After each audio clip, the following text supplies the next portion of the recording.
wa dukhuli ainin jaufan, wa dukhuli ainin lan lebune kahanan jaufan ing weteng. Bagaimana sesuatu yang menjadikan batalnya puasa, bagaimana sesuatu yang mengesahkan di dalam puasa. Yang pasti kita lihat di sini wadukhulu ainin jaufan, masuknya sesuatu ke dalam perut kita. Ada sesuatu yang kadang-kadang orang awam itu tidak tahu ya, ini penting. Sesuatu yang sudah keluar dari depan bibir kita, sudah keluar, itu berarti sesuatu dari luar kemudian masuk. Ada sesuatu yang memang di dalam, posisinya di dalam kemudian masuk. Ada yang posisinya dari dalam keluar kemudian masuk, belum sampai keluar ke batas bibir.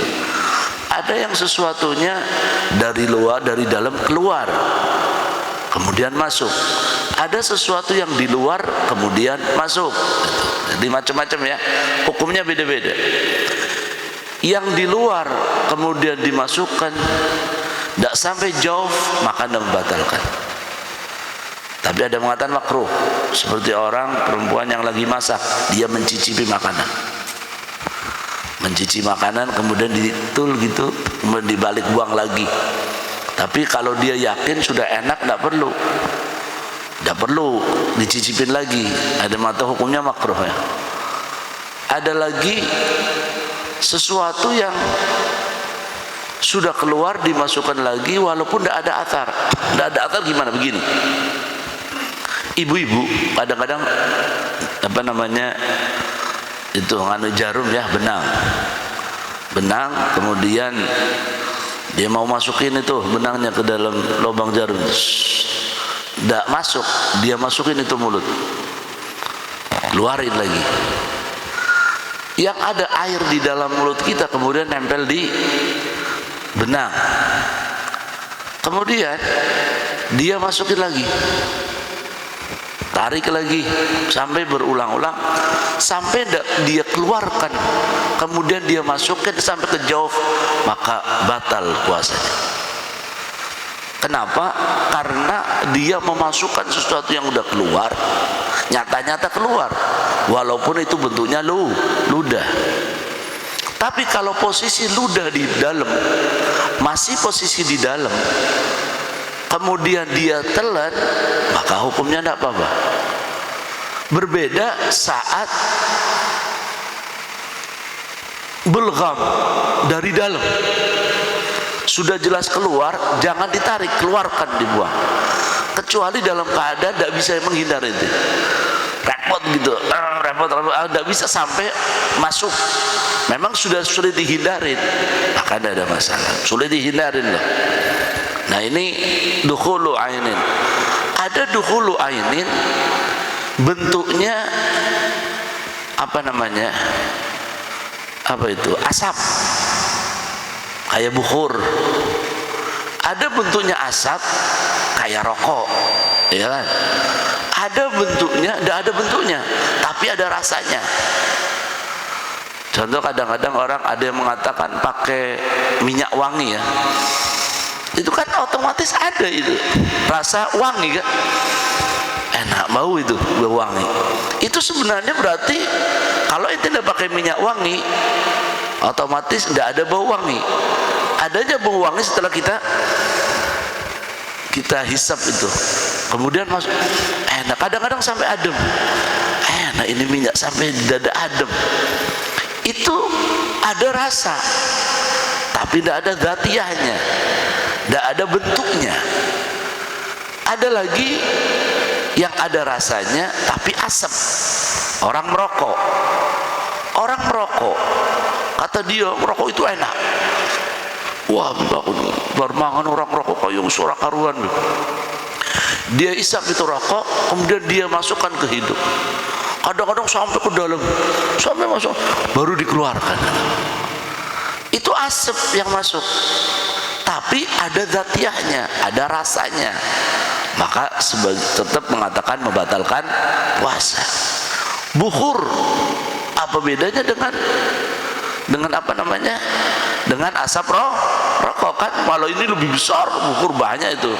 Di sini dikatakan bahwasanya Allahumma shalli Muhammad, di antara bikhilafi dukhulul bukhur lianna sya'nu al-qufa wa amma ayanul jannah fala taftur.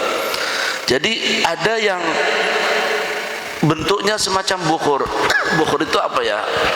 Ya itu bukhur kan, itu cuma bau-bau aja, itu tidak jadi membatalkan. Atau aroma masakan, kan nanti ada orang masak bakar terasi, baunya kan enak ini, bau terasi ini, dia bau tapi kan tidak ada bentuknya. Kecuali kalau ini makan terasinya beda lagi, berarti dia makan terasi, berarti ada ainnya, ada zatiahnya. Nah, masuknya itu kemana, lewat mana? Kemarin sudah kita terangkan sedikit ya.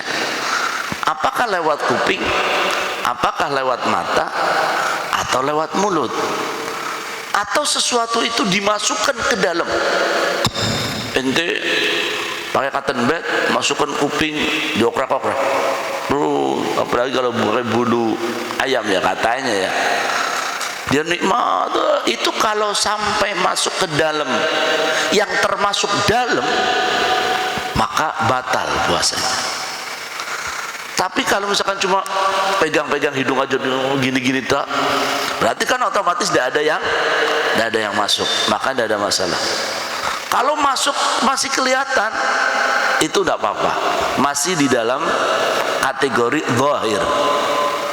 Kalau masuknya ke dalam, maka menjadi intinya begini, sesuatu yang masuk ke dalam lubang dan terkategori itu dalam, bukan luar, maka apabila masuk ke dalam itu, maka batal puasanya.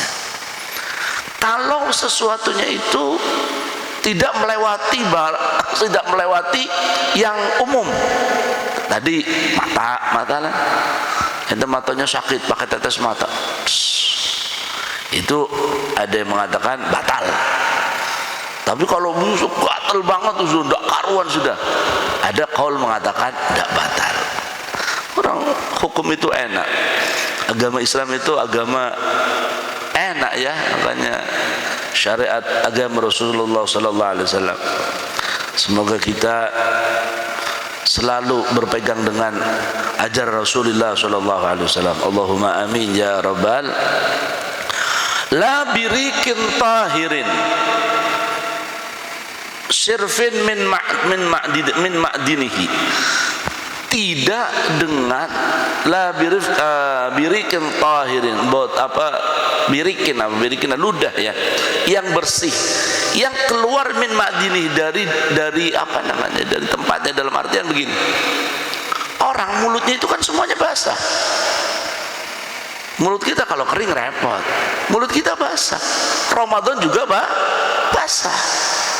Selagi ludah itu tidak sampai keluar, masih seputar di dalam, dan kita tidak keluarkan, suatu saat kita kan misalkan mau setiap hari meludah kan tidak mungkin. Sesuatunya belum keluar, maka masih terbilang tidak membatalkan puasa. Lah bisa berkimain. Nah beda lagi apabila kemasukan air. Kemasukan air jawfa mughtasilin an janabatin bila rimas. Ada orang junub di siang bulan Ramadan. Siang-siang dia tidur, taunya junub dia. Kalau dia mandi, otomatis harus ada air yang masuk ke dalam tubuh kita.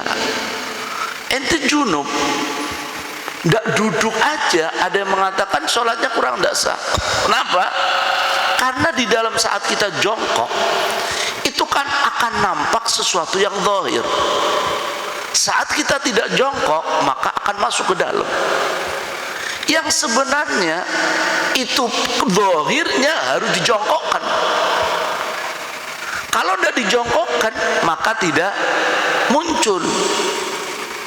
Kalau cuma berdiri saja, mandi sambil berdiri, gosok-gosok berdiri, itu dikhawatirkan sesuatu yang sebenarnya zahir harus dibasahi tidak kena airnya, maka dikhawatirkan sholatnya tidak sah, mandinya tidak sah, otomatis junubnya tidak sah, sholatnya juga tidak sah. Nah, bagaimana saat kita dalam keadaan puasa? Dalam keadaan puasa begini, junub dia, ya Allah ada junub, gimana ini?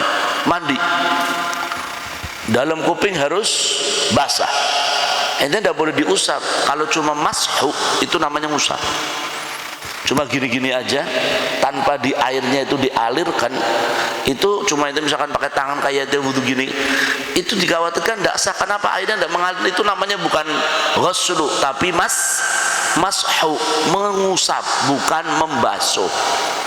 Siramkan air tapi ojo dilebokakan kuping, ya bahaya. Jadi dari air aja kujurkan, saya sambil goyang-goyang sambil airnya mengalir itu, pakai cibuk sampai lempitan-lempitan.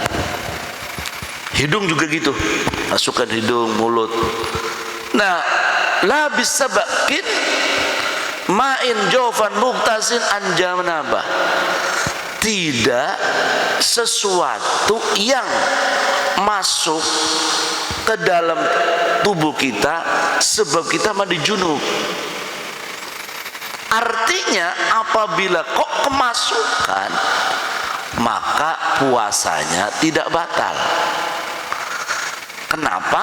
Karena di situ ada istilah ma'murus syariah, perintah dari syariat untuk membersihkan, membasuh sesuatu yang zahir. Dengan masuknya air tidak jadi batal. Bikhilafil inghimas, berbeda saat kita turun, berendam, renang, masuk ke dalam. Maka dulu kalau kita masih kecil itu kalau mandi di kali katanya puasanya batal. Dikhawatirkan puasa batal itu sebenarnya saat kita ngulung terus ada air yang masuk. Tapi insya Allah kan kadang-kadang orang kan pinter kan, walaupun dia lelep masuk ke dalam tidak masuk airnya. Kalau masuk kan kerasa kan, masuk ke dalam loh. Kalau cuma segini toh, cuma kalau orang mandi junub pakai langsung nyilam itu menghilangkan tartib ya. Tartibnya caranya gimana? Dimasukkan, digoyang-goyangkan badannya. Itu tartib. Ada lagi dengan masukkan kakinya dulu pelan-pelan. Namanya orang renang.